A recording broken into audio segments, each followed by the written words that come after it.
Fresh from the showcase here at SwissWatchExpo, and we've got a new arrival for the Speedmaster heads out there, an Ed White 321 reissue from Omega. I'm sure the Speedmaster fans have been waiting for us to get one in. Well, that day has come, so let's check it out.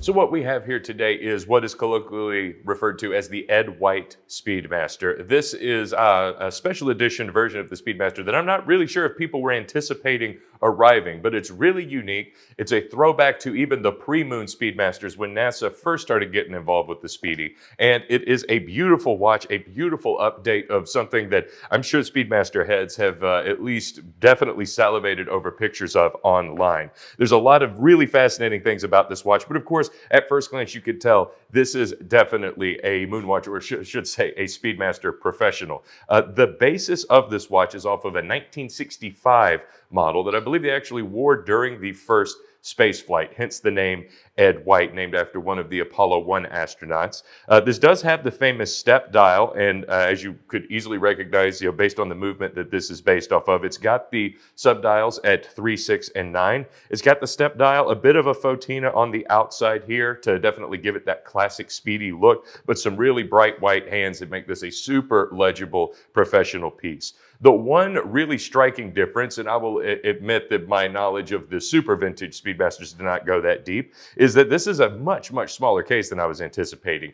39.7 millimeters, so even under 40. So this is based off of the 1965 case. So just the second I held it in my hands, it was already very, very surprising to have this in the Speedmaster. The second is the Bracelet, which is based on the original, but is a super fascinating design. And I almost didn't believe it was based off of the original at first, with just how sleek, sporty, and modern this looks.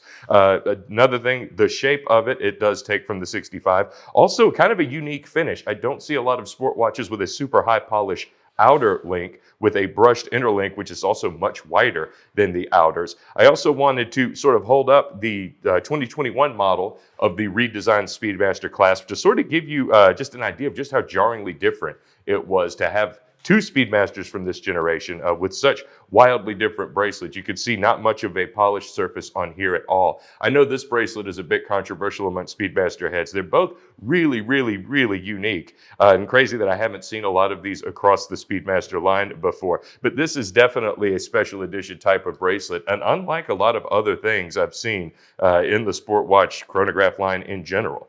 What this watch is, of course, called is the 321, and the reason why it has that name is because of this incredible movement. Now, this is a sapphire sandwich model. Omega did not bring back the 321 to not showcase just how beautiful it looks on the other side, which is going to be something that definitely sets this apart from the actual classic 1965s that you may or may not even be able to find for sale anymore. It's a beautiful movement, surprising amount of rose gold in there. I'm not sure how much that shares with the original, but it is a sight to behold. Definitely a watch that I am super, super grateful for that has this exhibition case back. A similar clasp, I believe the double pushers weren't on the original from 65, but of course, this watch deserves a modern update, and the clasp, I think, is one place where you can definitely have that done.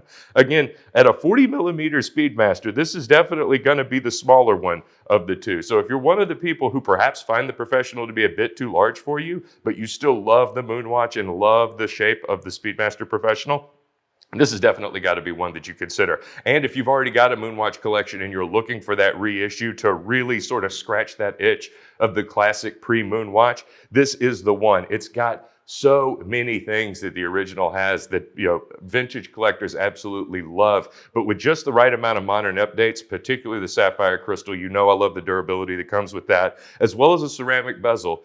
I forgot to mention this bezel is made of ceramic, so it's super durable, also super bright with the contrast between the tachymeter scale here. Just so many great things. This is why the Professional is such a timeless watch, and we've got a ton of them here. Not just the two that I showed you, but several limited edition ones from across several Apollo missions, and of course, your run-of-the-mill Speedmaster racings and day dates, and just a whole mess of Omegas for you speedy heads to get your hands on. So give us a call today, and let's get one on your wrist at SwissWatchExpo.com.